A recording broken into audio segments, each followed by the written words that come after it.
Hey guys, back with another double review. Let's start with Melody of Golden Time.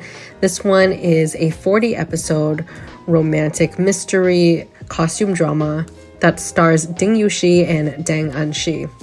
Also, second leads are played by Mao Zijun and Xuan.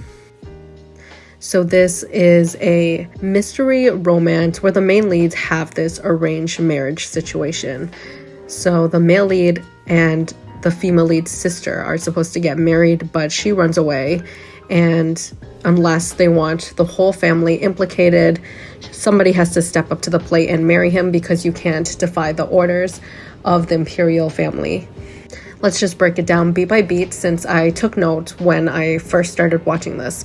My first impressions was that this has a stronger female lead character. And I really liked that they started it with this intense situation where the female lead is forced to solve a case within like 6 or so hours, or else a bunch of townspeople will be unalived, including herself. And this sets up like this intense dynamic and rivalry between the two male leads. One is the one in charge of investigation. Both are like ministers and have such big influence in the court. So I was like, oh, this is really nice. They're setting it up for some drama down the line. Both are ruthless, and I'm a little bit sad that we didn't hang on to that level of intensity later on.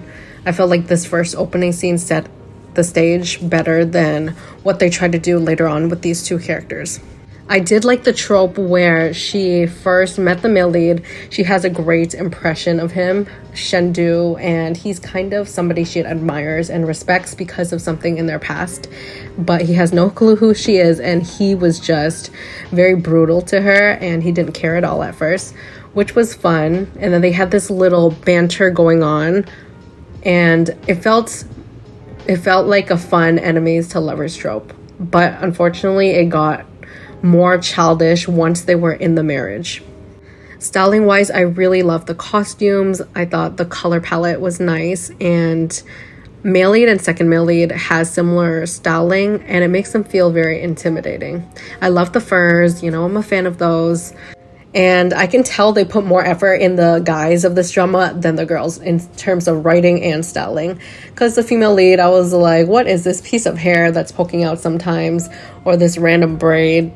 I don't know. It was fine. They're pretty, but, it wasn't anything crazy.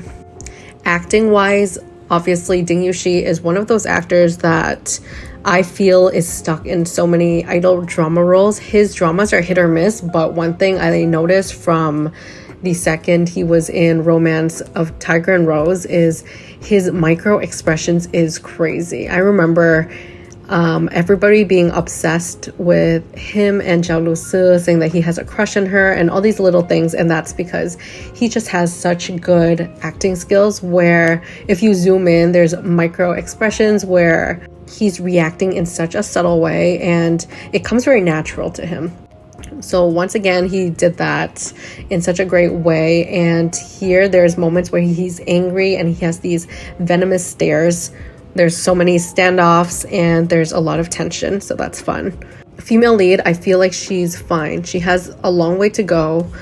The one thing that is at least good is I never felt that she was overreacting, which might happen to a lot of younger actresses. She's only 19, and I saw an interview of them together saying that she felt a little bit uncomfortable with romantic scenes since she doesn't have so much experience, and because of him, she was able to understand these scenes better. I think they were talking about that bathtub scene where they kissed for the first time. She was really nervous, and she's happy it turned out well. But basically, he coached her through everything. They are still very close, and he's a big brother to her. So that's really sweet. And I think that brother-sister energy kind of translates well on screen because she's less stiff. She's pretty natural in those bantering scenes and just moments when they're together. I think they're pretty cute, but I have not seen enough of her to have a solid take. I feel like she needs a couple more dramas, maybe ones that pushes it a little bit, where she's doing more emotional scenes and work on her micro expressions. But yeah, I'm happy that such a young actress is getting a chance in the industry, and yeah, as a main female lead role too. So that's not that easy to come by. So I'll be looking forward to her future projects. Romance chemistry wise, like I said, the scenes itself are cute, but it's not convincing you so much like, oh my gosh, they are in love with each other. You know, it's like it's written that way and they're just acting. I feel like the writers were lacking in this one. I'm not gonna lie. The romance is cute and all, but it could be better. And so is the mystery cases. I started off like enjoying the first like 15-ish episodes. And this is why I have trust issues with Cdramas. I know not to like rave about it so much because it ends up being bad in the end. Like, some just has the best starting, and it's because I feel like they put all of their efforts to getting sponsors those first few episodes and obviously attracting attention, but then it slows down dramatically. This was one of those dramas. I wasn't bored like I was in other dramas, but there were scenes where I was like, okay, these cases, it's not it. I think that's the problem with dramas that are so long. 40 episodes. And in a romantic marriage trope, it shouldn't take them forever to, you know, fall in love and all of these things. So if you're here for the romance scenes, I would say just a fair warning, even if you like the cast, the actors, it is more on the slow burn side. There's just moments of them bickering and like cute stuff for sure, but they don't officially get together or confess their feelings way late into the series. And if you're here for the plot, I don't even know what to say. Plot-wise, the politics, it started off well, but I feel like they forgot what to do with it. The pacing is all over the place, honestly. And if you're a fan of the second lead or you thought it was interesting like me, I was excited to see like, oh, how is this love story gonna play out? Because the second male lead is absolutely crazy and super intense. The best friend is who he falls for. But yeah, that whole thing was a mess too. It's like they forgot about them and then they randomly had scenes of them later where he just went from 0 to 100 really quickly. I hated how they wrote the best friend's character. She was naive, obnoxiously annoying most of the show. At first, she didn't bother me. She was fine, kind of sweet, kind of funny. You know how it is with the second leads, just being there for, you know, support, cute and funny moments. But here, it really bothered me. Like, they didn't know what to do with her character. And for a lot of the drama, she bothered me the most when there's this moment where the male lead is heavily injured on his deathbed and her bestie is going through it, but instead of showing her support or anything, she insults him to his face after he basically risked his life to save her best friend. And she's insulting him after he is the reason why her best friend is even breathing in the first place. Just rubbed me the wrong way. There's like a protective girlfriend type of vibe, which is fun, but definitely not during that situation. I don't know why they even left that part in. It was super annoying. She even then dragged the female lead to go on a bunch of little dates and played matchmaker. I'm like, not the time or the place for that. So yeah, I don't know what the writers were thinking, honestly. I also didn't love the trope where I'm hurting you again and again. I'm pushing you away because I want to protect you. So much drama goes on, and then the solution is like, yeah, let's just sweep it under the rug. It's fine. That's a little bit annoying too. If you're going to build up something like angsty like that, at least have a proper conversation between them. Give it time. The whole cases with the voodoo stuff it just got weird, honestly. And the villain, which is the second male lead, ended up being a tropey lunatic, which I didn't like. Anyways, acting was decent across the board. I don't know if I'd recommend this unless you're like a crazy fan of Deng Yuxi, because the logic for some of these cases and things just wasn't there. Overall, I gave this series a 6.5 out of 10. Sucks because I really enjoyed the first bit and I do like the male lead. Last but not least is Dawn is Breaking. This has 30 episodes, a short mini web drama starring Xuan Lin and Richard Lee Fei. Let me start off by saying how noticeably bad the female lead is in this drama compared to her other works. But as the drama does progress, like around 12 episode mark, she does get better. Her acting is less cringy, but clearly the starting was not it. So I don't know what happened, but she improved greatly later on. Richard Lee is so good at these psychotic roles, let me be honest. He's so good at the psychotic, but like later on you find out there's a huge backstory and then he's super devoted to the female lead type of roles. So I'm used to it, but this one was like super crazy, extra intense. It's very old school in a way where he's very possessive of the female lead. It's toxic at first, but let me tell you, I was eating it up. I was intrigued because I was like, how are they gonna fall in love?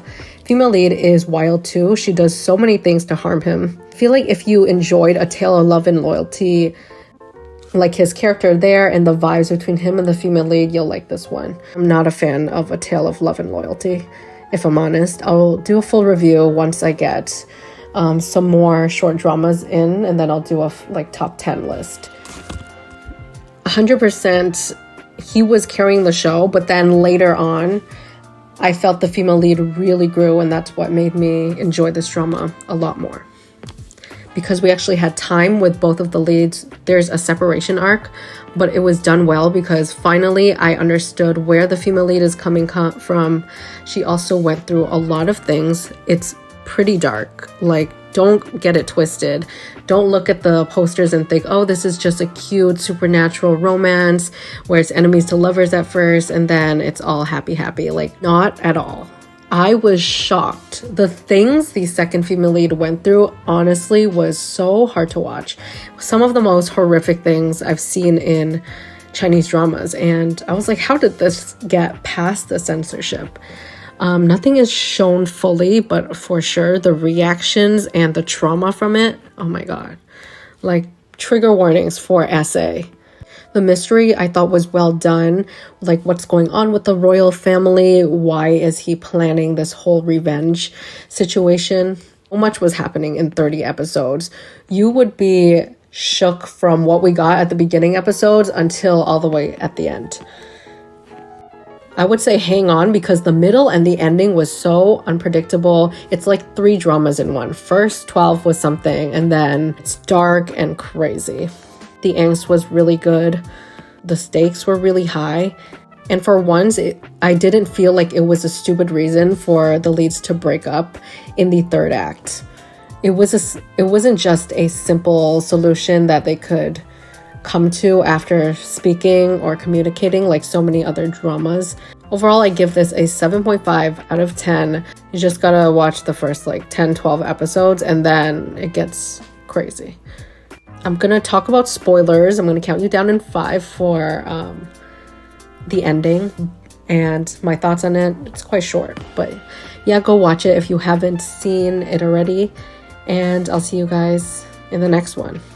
Okay, spoilers in 5, 4, 3, 2, 1. You've been warned.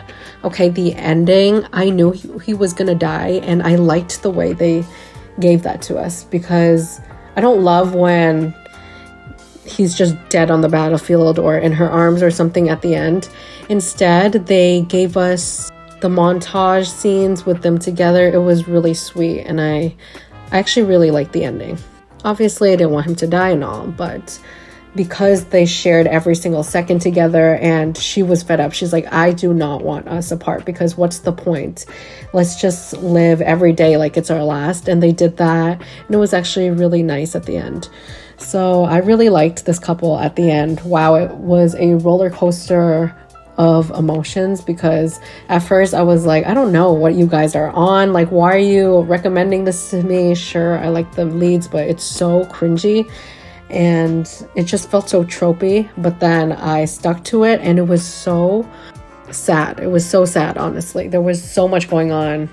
The situation with her family, his family, the reveals, her best friend. Oh my gosh, the second couple went through it. Like, I Felt so bad. They need a spin-off. They need a happily ever after, honestly. That was the most tragic thing ever.